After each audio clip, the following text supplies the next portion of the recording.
Welcome to the American Churchman podcast, where we encourage men to take responsibility in their home, to love God, to love others, and most of all, to love the people, the family, the local region, the local church that God has put into your life. I'm your host, John Harris, and my co-host is always Matthew Pearson. How you doing, Matthew? I'm good, John. How are you doing today? Good. I actually went for a little walk with my family in the mountains today, and then we went out to lunch and kind of had our date, so to speak. I've tried to do a weekly date with my wife, and now that we have a little baby, it means she comes along, which means the dates are earlier. But I don't need to do, I don't need to sing Alan Jackson's Summertime Blues. I don't have any summertime blues. I'm actually doing pretty good. It's a beautiful summer out there. What about you? What are you up to? I'm just working a lot this summer, just trying to, save up some money, get going, just get grinding. So that's what I've been doing. Got lots of stuff to deal with though. Lots of trips back and forth from Tampa, getting my passport last week. I got my driver's license renewed and all this stuff. And I'm just like, dang it, I'm trying to save money and now I'm spending all this money on all this stuff. But that's the way of life. That's how it goes. Every married guy says, yeah, that's the rest of your life. You spend money. That's Yeah. part of it. Yeah, I remember that too, because I think for our honeymoon, we had to make sure that, I guess it wasn't our honeymoon. We actually stayed in the United States. It was for a trip we took, like right after we got married. We went to Turkey, and I remember the passport thing is actually such a hassle. I know, yeah. It takes like 2 months, I think, to get your passport. It's Doge needs to figure this out. I don't understand. So true. Yeah. When I was in Hawaii, though, for a honeymoon, I remember I walked up to this, like it was a juice vendor or whatever, fruit juice. And I was like, oh, wow, these are so good, these flavors. I mean, I wish we had stuff like this in America. And he looked at me and goes, we're in America. And I was like, oh, right. Hawaii. Right. Of course. Yes. Yeah, America. America. That's right. But anyway, we're not going to do an attribute of God today like we usually do, because we want it to be good. And Matthew has an idea for next week. So we're just going to jump into the article. But if you're streaming and you have any questions or comments, please put those in the I always say info, the comment section, and we'll be sure to see those. And I also do want to mention, especially since I just got out of a board meeting for TruthScript, we are sponsored by TruthScript. It is a 501c3. If you want to donate to TruthScript, that definitely helps us expand our mission. You can go to truthscript.com and scroll down to the bottom. There's a little donate tab there. And I think that's all I wanted to say about that. Also, if you want to publish with TruthScript, check it out. There's a publish tab. All right, well, let's get into the topic at hand today, which is guilt by association. And this is a topic that comes up quite a bit. I think I think I just wrote this along with Pastor Richard Henry because we just felt that, at least for me, I wrote it and then I actually sent it to him and he put some revisions and sent it to me, and that's how it works. But I initially started it in the airport. I was coming back from Florida. I was actually in Orlando 2 weeks ago. And I'm waiting for my flight, and it just was on my mind because I don't even remember the exact situation, but there was a guilt by association thing happening.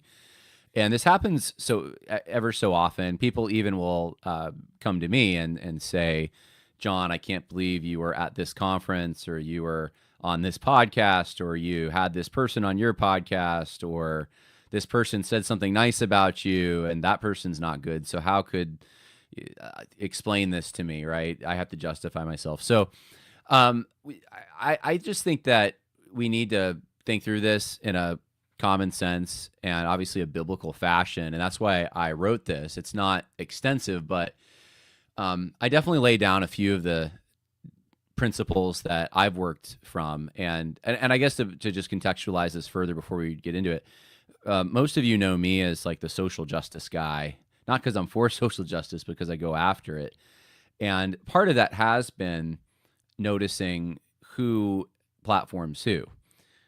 So, Russell Moore and David French and Curtis Chang, they all have their after party curriculum, right? Like, it's not a coincidence that those three came together to do this.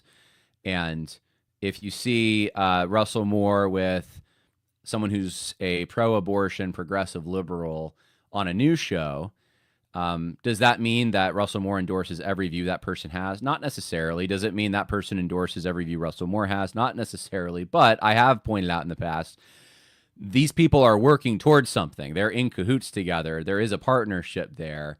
And it's for a Christian, that's kind of an odd partnership to have with like a God hating, sometimes, very kind of pagan or secular person. Like what common ground does a Christian have with that person? So I'll ask these questions, and I'll sometimes make these connections. And so I think it's important for me, especially, to let you know how I think about guilt by association, when it's valid and when it's not. And I guess maybe I'll just ask this too, throw this out there before we read the article. But I know you haven't had as big of a platform for as long as the time, Matthew. But have you ever had those kinds of accusations come your way that you're, I don't know, friendly with someone online you shouldn't be, and it's, questioning your Oh, reputation over it? no, yeah, absolutely. There was an incident actually a few years ago where I won't name the actors at play, except for one of them. I'll name one of them because I know he won't care. But I was like on a little trip. Christian Mario on Twitter. Him and I are like best buds in real life, and we were on a trip with a few other friends. And there was a certain another Twitter personality who we visited, and he's fairly well known. Like he's like in a bit of the Catholic side, and he had said something on Twitter, like in a thread that like could be viewed as anti-Semitic, and out of note, but we had just visited him and we had just posted about it, and then he had posted that thing, and then out of nowhere, like he like had said that, and then so people were like, y'all gotta come get your boy, blah blah blah. And then like Christian, my buddy David, his real name's David, he's already self-doxed, so he doesn't care if I say his name. David like started being like, well, what he said in this part wasn't like totally off base. And then people started tagging me. It's like, hey, why is David saying this? Do you agree with him on this? And I'm just like, oh my gosh, I haven't studied this particular thing or whatever, and I'm not gonna like. So I just Yeah. let it die. To be honest, a lot of it was happening while I was driving us all back to Florida. So like I kind of was off the hook because people have the memory of goldfish on Twitter. So I didn't really have to say anything, and I couldn't because I was driving the whole time. But yeah, that's happened to me before, where someone says something and then I somehow get roped into it. And usually what I do is I'm like, this is stupid. I'm just not going to say anything because it's oftentimes like, yeah, it's just silly. But no, all that to say, yes, I have been Uh, roped into things like that before. and the left obviously applies this tactic to the right politically. They don't apply it to themselves generally, but they do apply it to the right very stringently. And I remember I had Ryan Turnipseed on, and he was undergoing their excommunication process essentially Mhm.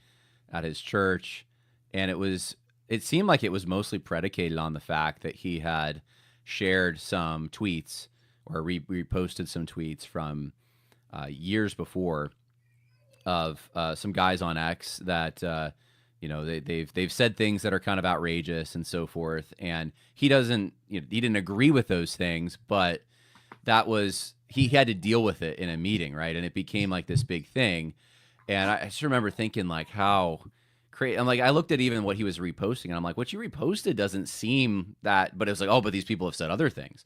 So like this is something we do have to navigate because it does come up, and there is, like I said, I think there is a legitimate guilt by association. There's also though this a crazy kind of sort of, I don't know how even to describe it, very sensitive and kind of specific, like any tangential connection you have to someone. Like I think before the internet, this was easier. Now that we have the internet, it's like you can like something on social media and someone catches that you liked it. And now you have to explain yourself, and maybe your motive for liking it, or maybe you accidentally click like, or maybe like, who knows what was going on there, but immediately there people jump to conclusions. So anyway, that's why it's important, because of the world we live in, and because people really are sometimes unfairly losing their getting canceled. We saw that in 2020 because of this kind of thing. And then other times, I think people probably should be held to account, and they're not. Like it's downplayed, like, oh, that's just guilt by association. But it's like, yeah, but actually, this person is in league in a bad way with this other person. So like, what partnership, I guess, is is a compromising partnership? That's really the question of the whole guilt by association topic. So I'll just read through some of this, and we can stop as we go. And if there's comments along the way, we will get to those or questions. But uh, for the past few years, scandals have plagued the American church, from well-known pastors plagiarizing, committing adultery, or using anonymous accounts to slander friends. There has been no shortage of improprieties. Then there's the blame game. If one pastor is guilty of a particular sin, does that mean his friends are as well? Guilt by association is a real thing, but some distinctions should be made. The charge of guilt by association falls into two categories: one legitimate and one not. So here's legitimate guilt by association, and I'll stop after I read these verses. Our choice of companions reflects our character. Scripture affirms this in various passages. Proverbs 13:20 says, "He who walks with wise men will be wise, but the companion of fools will suffer harm." And 1 Corinthians 15:33 says, "Do not be deceived. Bad company corrupts good morals." In social justice debates, for example, Christians who continue to platform Russell Moore, despite evidence of his problematic actions, reveal a lack of discernment. Their association suggests tolerance of his errors.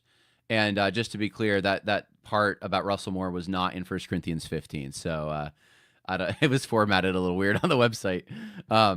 So yeah, 1 Corinthians 15:33 just says, "Do not be deceived, bad company corrupts good morals." So the point being that obviously you can be associated with someone in a compromising fashion. You can be, we could also say, there's so many other passages, right? You could be unequally yoked to someone, meaning you're both going in a particular direction and it's not a good direction. And so the relationship itself is compromising, right? And maybe that would fit what I just said about Russell Moore and David French and Curtis Chang. Like they're going in a certain direction, and their association with one another is for a bad purpose, right? When mobsters get together and plan their crimes, that's a bad association. You're intending to do evil, and you have someone who's in cooperation with you to carry out a bad plan, something that is immoral or in error. Sometimes false teaching can go with this. And so that's the first, I guess, kind of compromising relationship, I would say. I think Proverbs 13:20, though, also broadens this a bit. You can be just a companion with fools. In other words, like you can be too associated with someone who's unwise. In business relationships, I've seen this often, where you think you can trust someone or depend on them to uphold their end of the deal or the contract. This happens in ministry too. You hire someone as an associate pastor or a senior, whatever, and you think you're getting one thing, and then you realize that's not actually what's happening. That this person is foolish, and you've now unfortunately stuck your neck out and become, to use biblical language, surety for a stranger. You have put yourself on the line, your finances, your reputation, all of these things, and now it's going to come back to bite you, because this person has used your good name, your platform, your resources to then go and do on their own bad things. And so I think that's why in Proverbs 13:20 it says, "The companion of fools will suffer harm." If you spend enough time around foolish people, eventually they're going to do something foolish, and you're going to be caught in that net. And so this is more of a prudence thing or a wisdom thing. You just don't want to be at least close friends. You might not even want to be friends with someone who's foolish. You could be there as someone who helps them out of the pit they're in and gives them advice and stuff. But you don't want to get into a situation where you're letting their foolishness rub off on you, or that's the person that you are choosing to spend your time with over other people who are wise. So before we go on, though, we'll probably get into this a little more, but any thoughts on that, Matthew, on just like a legitimate guilt by association? Yeah, I think that in regard to guilt by association, what it kind of comes down to is like I'd probably say the degree to which you're connected to somebody. So I don't think that necessarily being mutuals online, let's say, is enough to establish like a clear guilt by association. I don't even think being like generally somewhat publicly friendly is enough. I think what really matters is the extent of cooperation that you have with another person is the means by which you establish any sort of guilt by association. That's what I would say, because like, and there's also different standards you hold for like different sort of relationships. So for example, politically, you may have some sort of relationship with somebody, but you would never fellowship with them on the basis of religion. Or religiously, like vice versa, you may, like, you know, there may be somebody who you are really theologically aligned with and you enjoy talking theology with, but you may have different like political priorities. Like one of you may be more like, say you're a bit more dissident rightist, while he's a bit more like you know, an early 2000s type Republican or something like that. And like you can acknowledge like, okay, we still agree on this part. We'll talk about this. We can disagree heavily on this. And even like I said, some people you may partner with politically that you wouldn't partner with religiously. So someone who's a bit more right wing, but may lean like a bit more like you know, paganistic or something like that. And you'll be able to like vigorously debate religion and all that while it's still having like a common political goal. So I think that there are different standards and weights and measures that you have to apply for establishing certain relationships and trying to ask like, is this enough to establish that somebody is in a really bad spot? So for example, if you like partner with somebody or make an association with them on the basis of like shared like religious affinity, yet their religious values are contrary to what's revealed by the scripture. So if you partner with somebody like, yeah, they're my brother or sister in Christ, and this is why I stand with them, and they're preaching like the permissiveness of you know, of homosexuality or female preachers or stuff like that, that's where you can go, okay, pause here. I hope that makes sense. That's kind of like what I'm getting at there makes sense.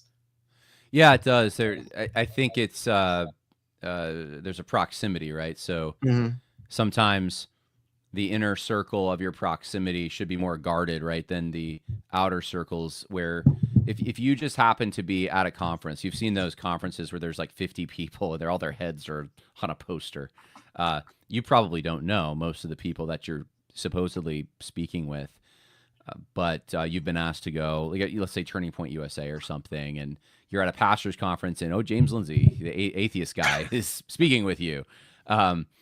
Does that mean you're responsible now? Like you're approving of atheism, right? That's the thing that I think is that's obviously not the correct way to look at that. But then let's say you partner with James Lindsay and you platformed him in Christian circles and tried to get him popular with Christians, and like that would, in my mind, be more of a foolish thing to do, because now you're taking an atheist, you're taking someone who is against everything that Christians stand for, essentially, just about, and because you might have some agreements on certain things against woke, I don't know, like, you know, there's certain points of agreement you have.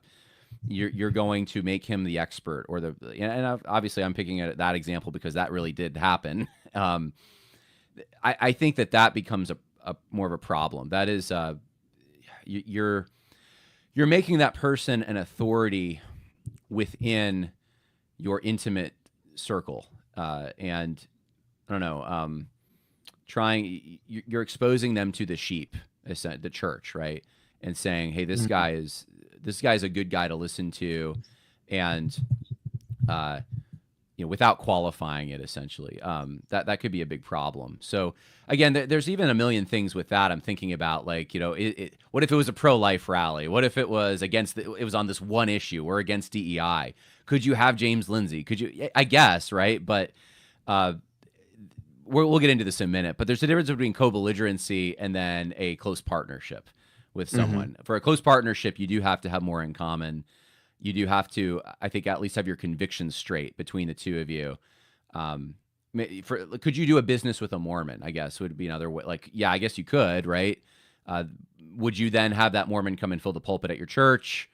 No, right? Like we can certainly see that these are different kinds of relationships, and that's kind of the point. So there is a legitimate guilt by association if you're constantly hanging out, giving your endorsements to people who do not share your fundamental beliefs. You're letting them into your audience, to this group that you are kind of in charge of, or you have a greater responsibility of.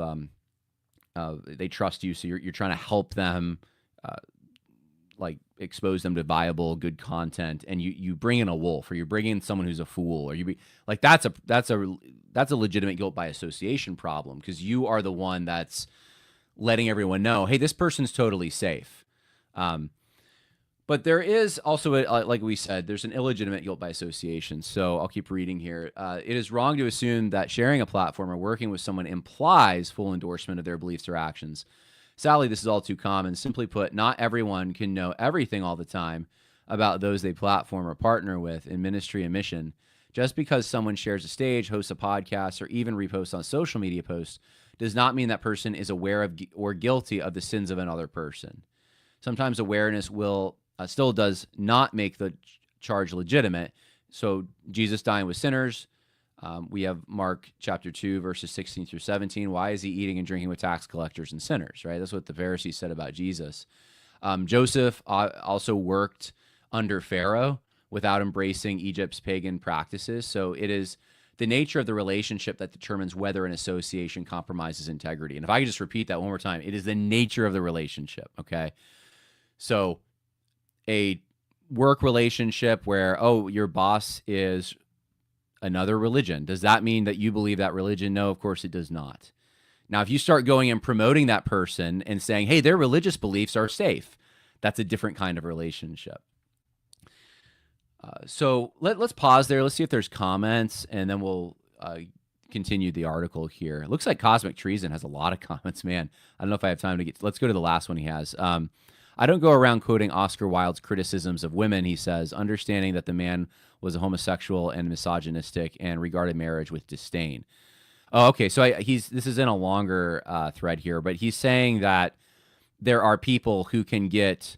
No, you're fine, Cosmic Treason. Thank you for all the comments. I'm sure it's driving the algorithm. He's saying sorry, he's not trying to dominate. But the point he's making is that you could have a commonality. Like you could, for example, Andrew Tate believes that men and women are different. So we have something in common with Andrew Tate as Christians, even though Andrew Tate is probably not the person we want to make our poster child for that particular idea. We don't like, if we start promoting Andrew Tate of like, oh, this guy is the one you should listen to on this topic, they're going to get into bad territory.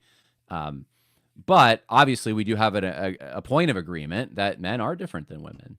So I think you're making a great point there, Cosmic Treason. Anything to add here, Matthew, before I keep going? No, I think we're good. And I think that what we were kind of just touching on there about the nature of association, that kind of relates to the point that I was trying to make, is to what level and to what degree you're associated with someone, and also towards what end. Like, because part of the purpose of an association is like a shared telos, a shared end. Like, what is the end and purpose behind associating with this person? And is it enough to raise concern if the person is a controversial enough figure? Yeah. And it does say something when you will share a stage or have someone on your podcast, right, who's of a particular, let's say they have a particular worldview or set of ideas they believe, whatever, and then you won't have someone else. For example, I got flack for this, and it was on the dividing line, so I might as well just say it. But I had questioned the prudence of platforming. I'll just say his name because James White already platformed him. But this guy Corey Mahler, right? Who I know some of the guys listening, and I know Matt, you know who this is. But anyway, I questioned that online. I was like, and the comparison I made was, if guys like James White and Samuel Say and who was the other guy, Chris Rosenborough, I think, they all had these quote unquote debates, but none of them seemed interested in having one with Stephen Wolfe, right? This was sort of my frustration, was Stephen had been called either a fascist or racist by all those guys, but there's not like an interest, it seems like, in platforming a Stephen Wolfe, but there is with Corey. And I think in my mind, I can understand why that might be. I kind of get why that could be an advantageous thing. But my point was, it is probably prudent to watch who someone will platform and who they won't, or who they'll interact with and who they won't. Sometimes who they won't or who they refuse to interact with can also say something about where their partnerships are, or their who's like beyond the pale to them, and those kinds of things. And I know this is getting kind of dramatic. Maybe this makes some people uncomfortable, but like that is the world of social media. That is the world of X, especially. It is a lot of we're on a team together for this goal or for this thing, and it changes by the week. Like the next week, you could be on Team Blue and you thought you were on Team Red, and there's people now who are saying, "Oh, you're not with us anymore." Like this is a constant thing. It's way too dramatic, to be quite honest. And I'm hoping that maybe some of what we say in this podcast will cause people to think and maybe not have those reactions as much. But anyway, back to the main point though I'm trying to make. I do think though, if you're unwilling to partner with someone, or you're unwilling to platform someone or have a conversation with someone, but you are willing to do it with someone else, let's say, who you also you disagree with, let's say, then I do think it does say something about you. Like there is obviously there's a motive there, right? It could be something like, platform. Like I've noticed with my platform, because I have a certain size, if someone has a significantly smaller platform, I might not be as likely to have a conversation with them, not because I'm against them, but because I know that they need the airtime. They need for them, this is their big break. This is their opportunity to get in front of an audience that's bigger. And if I don't like their ideas, or if I don't care for what they're saying, I'm probably not going to be as likely to platform them. I'm going to look for someone who I'm not going to elevate, right? These are just like prudence things that I've learned over years with podcasting. But these things are kind of complicated, and you have to put yourself in the position of people who are inviting people on their podcast and going to conferences and doing all these things.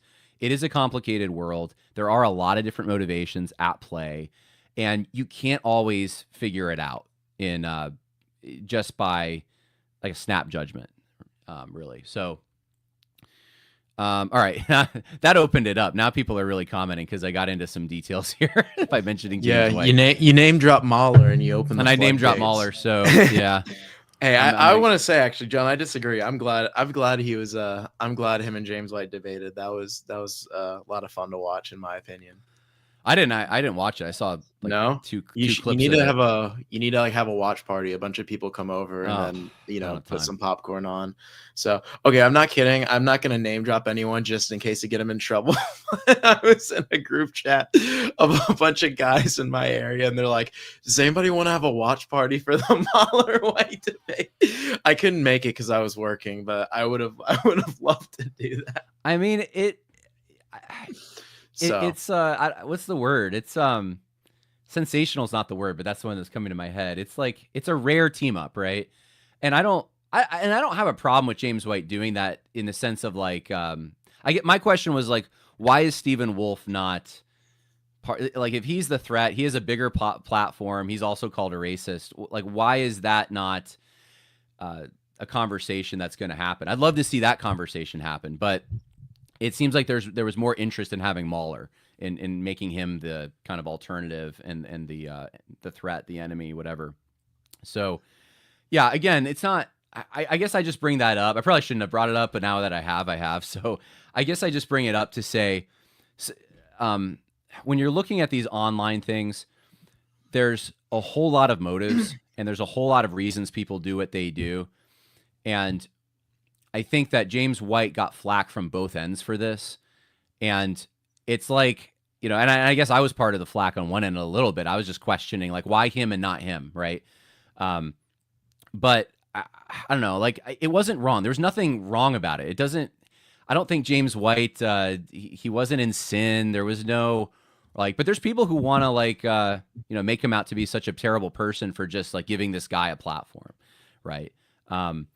I think that's kind of ridiculous, to be quite honest with you. But I do want to see like more serious conversations about those issues, and I don't know. I'd love to see Stephen Wolf part of that stuff. There's a few comments coming in. Let's read those, and then we'll keep going here. Eschatology Matters offered to host James and Stephen, and James said he would. Stephen is cagey, and you're blind to it, John. Okay. He called you out, man. Kim Traveler called me out. I'm not blind to Stephen's comments. He can instigate with James White. There's no doubt about that. For anyone on X. You can see that. But I Mhm. think James gave his stipulations, right? He said what would have to happen in order for him to do that. And it was based, AD actually did a pretty decent video on this, AD Robles, where he's like, yeah, James' standards for doing a discussion with Mahler are completely different than Wolf. And that's what I was questioning too. It's like, why don't you what's wrong with having a conversation with Wolf? Or I'll have a conversation. I don't care. But Cosmic Treason, I see your position, John. Wolf is more serious or sincere than Mahler, but Wolf doesn't seem interested in debating his positions over scripture or church history.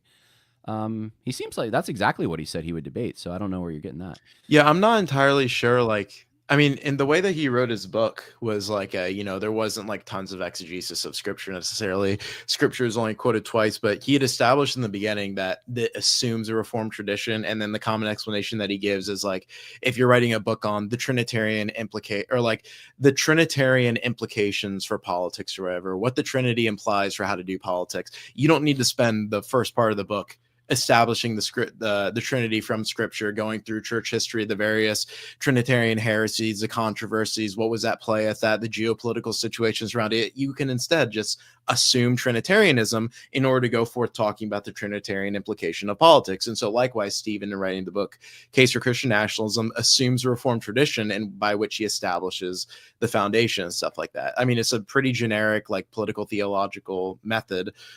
You could have like a more like a biblical theology way of doing Christian nationalism or something like that, but his approach was very systematic and it assumed that. But Stephen very, very often appeals to church history when discussing these things, and he has exegeted scripture before as well for many of his arguments. He did it, I don't remember which article it was on American Reformer, but he had one where he explicitly made syllogisms on the basis of scripture and put it forward. So it's not like, Stephen isn't a theologian by training, but he's more than willing to engage on those levels. So I don't know. I think it's interesting, but I too would love to see that conversation. And I, for one, like to watch how Stephen interacts with Mr. White on Twitter. It's kind of fun. I think it would be. Eureka Hope says, I don't think White and Wolf are worlds apart. Mahler is clearly dangerous. I mean, according to James White, though, they are, because when he, remember that tweet Stephen made about the lone bulwark, like James White was all over that, and it was racist and blah blah blah, all of that. All right, John Carter. It's very simple. Mahler is easier to tie to the character which James White and Wilson wish to project onto all who reject their liberalism, whereas Wolf is harder to misrepresent. Took the words out of my mouth. That's kind of the yeah. I think that's true, just because the way in which Mahler posts as well, like I think that his approach is going to be a bit different than Stephen's, whereas Stephen is like, Stephen cares about ethnicity and things like that, but his thing is like his understanding of ethnicity and people and place and heritage is much more phenomenological. It's an experience thing where you share like common memories and life together, whereas the Mahler's is going to be a bit more racialist. But let's just say hypothetically that they both have like very similar views on that.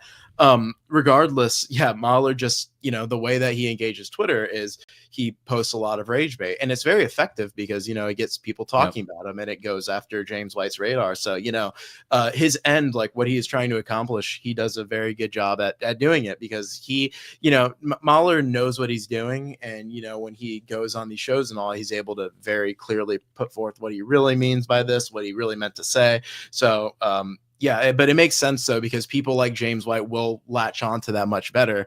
But like I said, this is actually very genius on Mahler's end, because what it ends up doing is while Stephen Wolf still has not gotten a platform to debate White, Corey Mahler now has the entire audience of the dividing line. So it makes a lot of sense. And their episode on IQ, him and Woe actually talk about like their IQs, and like, when I listen to it, I'm like, oh, maybe Mahler wasn't lying about that, because he's doing a great job at getting James. So I actually think it's a very a genius method, even if I read some of the tweets and I'm like, oh, okay. Well, Trump was able to get all his enemies to talk about him. Yeah, right? No, it's very smart. Trump actually did something really similar too, if you think about it. He would just say stuff that would get his enemies talking, and it made his profile go up and all that. Bringing it back to guilt by association, though, I suppose the question then is, all right, this probably wasn't the best example to bring up, but since I brought it up, is that a problem for someone like a James White? Like, is he showing, his motives here? And I mean, I can't read the guy's heart, right? And I can't read the other guys who have done these debates. I can't read their hearts. I can think of legitimate reasons, very legitimate reasons to have a debate with all kinds of people, right? I've had formal debates with atheists, with abortionists. I think debating people that can be nefarious and different and all, like, that's actually can be a very beneficial thing. The question is, though, like, why are you doing it? What's the and it does say something when you won't do it, or you put all these these sort of barriers in the way of doing it with someone else who you also consider to be dangerous, who has a larger following, and dangerous in the same category. But they're not going to get the same elevation. And that's how it works online now, right? I'm very aware of this even with my platform. The platform is, even if you put someone on there that disagrees with you, you're exposing them to your audience. It is kind of like inviting them into your house a little bit.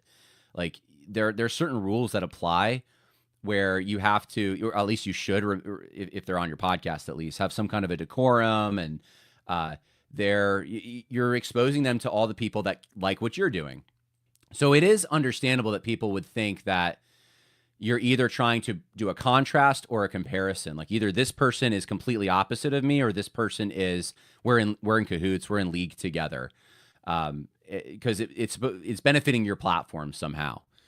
So anyway, let's keep going to the article, and hopefully some of this will become a little clearer here. Silence and complicity. Failing to address moral wrongs can in some ways tie someone to those who act immorally. There are certain times when a Christian man or woman sees a brother or sister in Christ sin and they stand by silently. In 2020, pastors who did not challenge government mandates to close churches or push against divisive racial ideologies hindered their mission. James 4:17 says, therefore, to one who knows the right thing to do and does not do it, to him it is sin. James's wisdom is very helpful. God gives different gifts to different people. Let's see. Not every man is the same as the next man, nor is every woman. Some can see evil coming. Some have a harder time. But most were silent in 2020. Though they knew the right thing to do, they failed to act. So that I see this as a guilt by association issue. Like, so if your group, like your denomination, your church association was all compromised on this, and you decided to just kind of go with the flow, even though you knew that this was wrong, that shows that you have a compromised character. And it's partially because of the people that you are surrounding yourself with. You're running with people who are foolish, and so you are doing foolish things with them. You're the companion of fools. And I understand it takes some courage, it takes some virtue to stand up when the rest of the people that you want respect from and that you're used to trusting are going in the wrong direction. But if you know that they're going in the wrong direction, you are being negligent, and you are exposing your own people that you should have care for and charge over to dangerous ideas that will hurt them. So, yeah, I'll keep going if you don't have anything, Matthew. Silence Hall. Nope, I have nothing further to add to that. We can keep going with the article. Many in the modern church want to be seen as nice. They want to go along to get along without ever standing up for the right thing, whatever it may be, even if it is small. But sometimes not acting is worse than acting. Many may feel inadequate to do the right thing, but here's the good news. James promises in James 1 that if anyone lacks wisdom, let him ask of God. Christians who are soft or wishy-washy must call out to God. We have a duty to protect. John 10 says, I am the good shepherd. The good shepherd lays down his life for his sheep. He who is a hired hand sees the wolf coming and leaves the sheep and flees. So the conclusion of all of this is guilt by association requires discernment. We may work with those we do not fully agree with, but we must guard our associations carefully and stand against evil when it threatens those in our care. We must also not think every person in a particular group occupies the same role.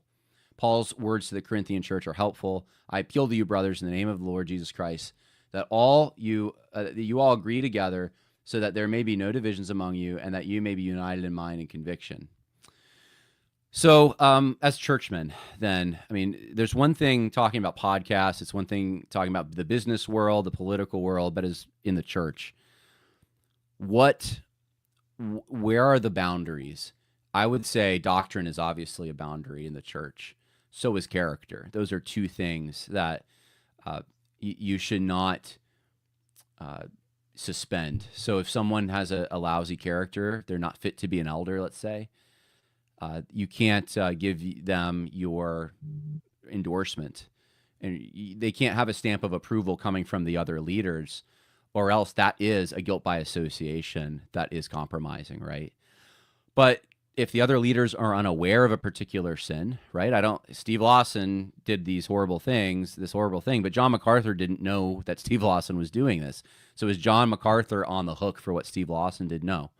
But yeah, if you knowingly start platforming someone, giving them a stage by which to influence others, knowing that they could influence them in a bad way, then you are guilty for that. That is a dangerous guilt by association. And so that's some of the difference there. And we'll take some comments, and then, Matthew, if you have anything to say while I'm looking for comments, go for it. No, I think that most of what we've gotten at, I feel like, has been covered pretty substantially. Like the idea that, the degree of association is a way that you discern, like, the amount of guilt, I guess you could say. The idea that also I think of is this idea that, there doesn't need to be complete unanimous agreement to associate publicly with somebody else. Like, John, I'm sure that there's like a few things that, you and I may not agree with. Like, Probably. one time, I don't even remember like what this was concerning, but like you were like saying this one thing, and someone was DMing me, is like, man, what's going on with John? You gotta tell him to blah blah. And I'm like, I don't know, John's his own person, he does whatever. And he's like, yeah, but you have like the podcast with him, man. I'm like, okay, well, are you supposing that him and I like agree on everything, or that I'm gonna be like, hey, John, man, you got to stop doing this, or like, so I've sort of like thought about that as well. Like, just doing the podcast with you is like, sometimes people will be like, hey man, why is John saying that? And I'm like, I don't know, that's John's thing. You go talk to him about it, or I'll bring it up and see what he thinks. But yeah, and you should see all the ones I get about you, Matthew. No, I'm just kidding. I know. I'm a highly controversial figure. Yeah, and that you bring up a good point. Like, the purpose of this podcast is, I say it in the intro, right? Is to encourage men who are Christians to live a godly life, to take responsibility in the home and their community and their church. You and I can partner on those things, right? We are pretty close with what we believe anyway, but no two people are exact. No two people. The goal is we're all trying to be like Jesus if we're Christians, right? So we want to be like that person, but none of us on our way in sanctification are going to be exactly the same, even in our theological beliefs. And so where are the guidelines and so forth? Well, like, I'm probably not going to, have Matthew come to my church and do a baptism service, right? I feel like, my daughter might be in jeopardy of getting baptized if Matthew showed up and started doing that. It's funny, you can't hear it, but as soon as I said that, I heard my daughter scream from the other room. She doesn't want to be baptized yet. She's crying for the right to baptism, and you're just ignoring that's right. her. That's right. Okay. We're just abusive parents. But yeah, I mean, like, that's an understood thing, and it's not a fundamental doctrine, and it is a disagreement that it's not a compromising kind of thing. If there was a character issue or a fundamental doctrinal disagreement, that could end up being a problem, right? If I found out, Matthew, that you actually did reject the Trinity, or if you found out that I did reject the Trinity or something, and then we continue to do this, that would be a problem. That'd be a big problem, right? So, yeah, I mean, I think it's pretty... to me, it's not that complicated, I suppose. Like, I know I just said, like, on Twitter, there's all these, especially when you have a platform that can be all these personalities, and there's drama and all these. That's true. But as far as like whether it's compromising or not, a lot of it is, what are the motives of the individuals, and what specifically are they working toward? And if you're working towards good things, if they're not, if it's a pro-life cause, I can work with a Mormon on something like that. It's not a compromise, because I'm not saying to people, hey, Glenn Beck's theology is just super great. That's not the message I'm sending in going to a pro-life rally that Glenn Beck's speaking at, right? If it was a Christian leaders meeting for men, and Glenn Beck speaking, that is a totally different context, because now you're saying, oh, the Mormon's a Christian. I think that's the difference. So why are you platforming the person, or why are you in an association with that person? That is what makes the difference. And so again, motives come up here quite a bit. I should have never said a thing about James White, probably, because now that's all the comments. But Anita Smith, White was trying to gain advertising. No, I don't think so. I don't think, not personally. I think to go back to what John Carter said, I think a lot of this had to do with the alternative to our position is this guy over here, and this guy's kind of scary because look at the things he says. Whereas, someone like a Stephen you would have had a more, I think, a contrast of Stephen represents more people. He's more in the mainstream, and he does believe lineage or ancestry has something to do with nationhood. So you could have had a disagreement and a debate, and it would have it might not have served the purpose of creating a scary contrast as much, but it would have actually been, I think, a worthwhile educational kind of endeavor. And maybe that's also me. Like, I like to explore issues and ideas, and I don't care for the drama as much. And so that could be me, and I could be wrong too. Matthew might be right on this. I might just be wrong on my opinions of that. But that's kind of a negative association. So probably not the best example to bring up. We're talking more about positive associations. Like the Pharisees are saying, look, Jesus, you're with all these sinners. Jesus is like, yeah, but I'm not with them in their sin. I'm not with them endorsing what they're doing. I'm with them because they're repentant, and the physician needs to be with the sick people. So Nathan says, a church invited James Lindsay in to speak. That seems like wild, in my opinion. That's a step just on a podcast with him. I agree with that, to be honest with you. I don't know what you think, Matthew. I don't think James should ever be behind a lectern or a pulpit in a church. He's an atheist. I don't think James Lindsay should be behind anything to speak with a public voice. Okay. But that's just that's a bit of a joke. No, I think that's a bit absurd. Yeah. The idea that he would be welcome within a church. I would like to give them the benefit of the doubt and say that it wasn't during the main service. But regardless, even if it's for like a Bible study or any like ecclesial event, I still think that's incredibly imprudent, given that he's an out and open godless man who does not advocate for a particular Christian morality or a Christian moral order, and who scorns things that are essential to our faith. And like, the guy literally wrote books against Christianity, and you're going to have him like speak there. Like, sure, if you think he has good like insight about wokeness, hint, he actually doesn't really have much good insight about wokeness at all. A lot of it's just peddled garbage, modern liberalism that's colorblind, and that's the way he fights liberalism, which, like, it doesn't really do anything. But it's just, I think that's incredibly unwise to have him behind any ecclesial pulpit. He's pro-abortion. He's pro-pornography. He's pro-homosexuality, at least for some normalization and so forth, marriage, gay marriage, that kind of thing. It doesn't make any sense to me.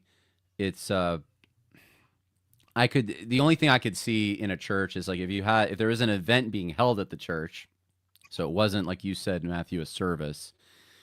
I don't know, maybe some outside group is using it. It's a political event. It's an educational thing. And James Lindsay is presenting on a particular topic that's not going to contradict what the church believes. Maybe that would be different. But even then, it's like, I mean, I can't get out of I was just reading Edmund Burke, and he had the view that everyone had at that time. He's like, atheists don't really have a place in society as far as influence. Yeah. They shouldn't have any place. That was, everyone thought that.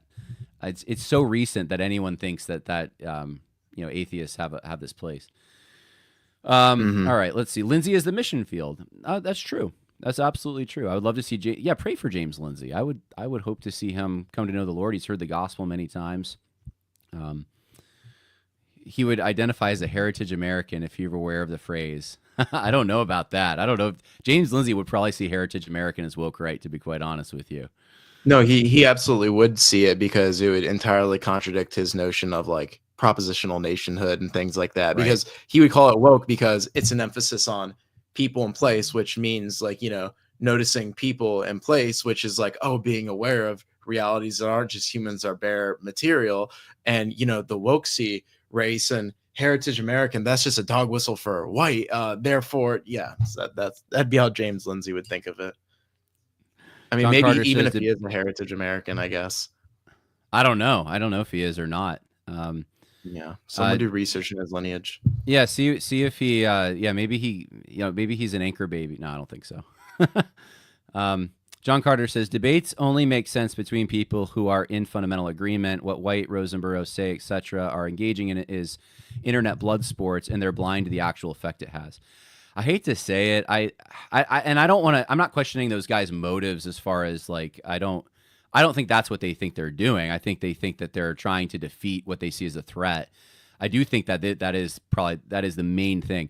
But I have to agree with John Carter. And I don't want to get sucked into this. You guys can pray for me and Matthew too if you want, but I would welcome your prayers on this. I've realized there's a lot of sensationalism and there's a lot of just drama online that doesn't actually move the needle in any direction. It's just like division for division or entertainment value. I don't know if that's all wrong, but there is something off about it, and I can't quite even articulate it. But yeah, I don't like the blood sport stuff either. I would prefer.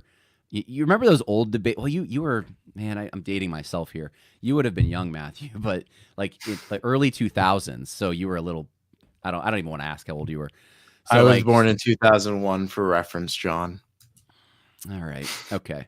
So around that time, when I was going to undergrad and you were a toddler, there was all these debates between Richard Dawkins and Sam Harris and Christopher Hitchens with like guys like William Lane Craig. Actually, James White was part of that. I don't even remember who all. There was a whole industry. I think there was a website called Apologetics 365 that just would have all these debates posted.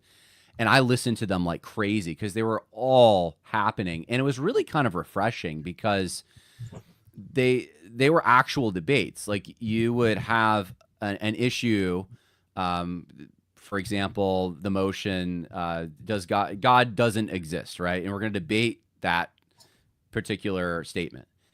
And you would have specific times for rebuttals and all that. But it was like, it was with people who were dedicated to reason most of the time, like to at least a rational process in trying to adjudicate differences. And it wasn't like the Trumpian style, quote unquote, debate that in 2015, it's like everything changed when Trump started being like, oh, you're real tough, Jeb. And we all laughed. It was hysterical, right? And he just started mocking the people on stage, and that's how he won. He actually didn't have to engage in substance. And I understand why people like it and stuff, but I got to be honest, like I miss the old, just like trying to focus on the issue and navigate it using reason and logic and information and argument. Now I very much see this new emphasis that is somewhat against those things. That it's always a spectacle, and I don't care for that myself. But so you blame Trump for this shift. I know. I'm getting myself in all kinds of trouble. I liked when Trump said that because he was right about it. Like Jeb wasn't actually being tough. Like Trump nailed it, but it wasn't. They weren't talking about policy anymore, which is what debates I always thought were supposed to be. Like I have my vision, you have your vision, and Trump was like, let's cut through all this because the issue isn't your visions. The issue is you guys are all a bunch of losers. You guys are corrupt politicians, and so maybe I think in that context maybe it was good, but it just seems like every single debate now, all discourse has come down to this now, where it's a lot of showmanship and loudness and mocking, and mocking's powerful, It's not my thing. Dr. Bob said is low energy Jeb. He reminds us. Yes, I remember that. Low energy Jeb and Lion Ted, right? Lion Ted. That's what he said at the time. I was so mad. I was a Ted Cruz supporter. Oh, we got the comments coming in fast and furious. I want to give you the chance, though. We're almost an hour in. I can't believe that. But any little Marco, yeah, I remember that. Oh, good old Trump. Well, you've kind of grown up in this, I guess. Like for the Zoomers, that's kind of all. When you think of debate, what do you think of? Like you probably think of more the blood sport style. Well, yeah, I think a bit about that Trump stuff, and I actually, when like the primaries and stuff were first going on, like I remember, like like my parents kind of liked Cruz and I don't know why I can't remember the name of this Ben Carson, yeah, they liked Ben Carson a little bit, and I was just like, I don't know, I thought Trump was funny, so I like Trump, um, but no, I actually watched a lot of debates, John, because I really, we were just talking about James White. I was a big James White fan when I was in middle school. But, like I figured out, I'm like, oh, Calvinism, this is great. At first I heard about it, I'm like, this sounds bad. And then I was reading a John MacArthur study Bible, and I'm like, oh, I guess this makes sense. And then I started like listening to the dividing line. Dude, I watched all of James White's like debates and stuff, especially the ones with Roman Catholics from like the 90s and stuff. Like, so I was, I knew what debate was back then and all that, but no, I guess the blood sport stuff is kind of like what what I've been exposed to, but that's not to say like, I'm aware of the other types. The other types are good and all that, but sometimes there is a place for blood sports where you just got to like let someone know that they're stupid and you need to invalidate what they're saying, and it actually is somewhat productive. So you're there's 100% it's sort right. of as like I'm reminded of Ecclesiastes. There's a time and a place for everything. There's a time where you kind of need to like just be a bit more hard-headed and lay it down, but then there's also a time where you need reasoned, calm discourse, which is possible to persuade the other side and not just for demoralization. Yeah. I obviously like the calm discourse more. I think that reaches me more. I think when I listen to a debate, I tend to gravitate towards the person who's calm, cool, collected, and can give a good argument, and not the person who just starts like I'll be honest. In 2016, I didn't like Trump at first. Like that turned me off, and I was a Cruz guy, so that was part of it too. But yeah, looking back and then seeing since then, especially what he was up against and what he's facing, like it makes sense why he went personal and why it resonated, because these people are crooks. Like he didn't want to talk about like what's the taxation rate that you want versus what I want. It just made more sense to be like, it doesn't matter what your policies are. You're an empty suit. You're like, so I think you're right, Matthew. There's definitely a context and a time for that. Yeah, debates are, I think it's a lost art though, like the formal academic debate, which is what I was used to. Where scholars came together who put a lot of time and effort and energy into an argument. And I always was fascinated by that because it's like, oh man, these people know what they're talking about. Like I had a professor who would do these debates in seminary, and he said he would not even accept a debate unless he had a minimum a year to prepare for it. I'm like, I get, sometimes invitations to do a debate tomorrow about a topic that just came up that I haven't even thought about a whole lot, and people are already debating it. And anyway, I missed that kind of. So, all right, last chance for comments and conundrums, cries of outrage, whatever you guys have, and then we will finish the podcast here. I wish Cruz wouldn't have had been so effeminate. Cosmic Treason says he had the policy positions I agreed with, but he couldn't even stand up for his wife. Oh, I want to rip my hair out. Yes, I remember that. I was so mad about that. I don't know if you remember that, Matthew. Trump started saying that Ted Cruz's wife was ugly, basically. And yeah, Cruz, he said stay away from Heidi, but that was like the extent of it. Anyway. Do you know Aaron McIntyre? Yes, I do know Aaron McIntyre. I think Matthew knows Aaron McIntyre too. I've met him in person 2 times, but I'm not super. We're not like best friends. We're not mutuals or whatever. But I've just seen him at 2 conferences. Yeah, I've met him in person. I've had him on the podcast, so I've been on his podcast. He's a good guy. I like what he has to say. He actually did a really good episode with Doug Wilson recently on. They actually had a pretty principled. I don't know if you want to call it a disagreement, but it was a discussion where they were coming from 2 different angles with different concerns, and they were talking about the subject we're talking. We talked about a little bit here though, that debate, and I thought it was fascinating. So I would encourage people to listen to that. All right. Well, with that, we're probably going to just end the podcast next week. you can look forward to, we are going to do the sovereignty of God. That's our attribute we're going to be talking about. And we'll see kind of what happens. I know the news cycle changes, and we'll see what's on the TruthScript website. But we appreciate all the support, all the listeners out there. And if you get a comment in after the podcast, I'll be sure to try to look at that as well. And anyway, God bless.